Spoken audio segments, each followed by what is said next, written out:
You ask Tiger to solve. This deals with linear equations with one unknown. The final result is x equals 2. Let's solve it step by step. Group all x terms on the left side of the equation. Add 7x to both sides. Group like terms. Simplify the arithmetic. Group like terms. Simplify the arithmetic. Group all constants on the right side of the equation. Add 7 to both sides.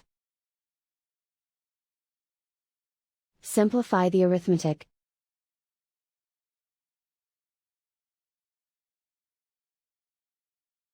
Isolate the x. Divide both sides by 13. Simplify the fraction. Find the greatest common factor of the numerator and denominator. Factor out and cancel the greatest common factor. And so the final result is x equals 2.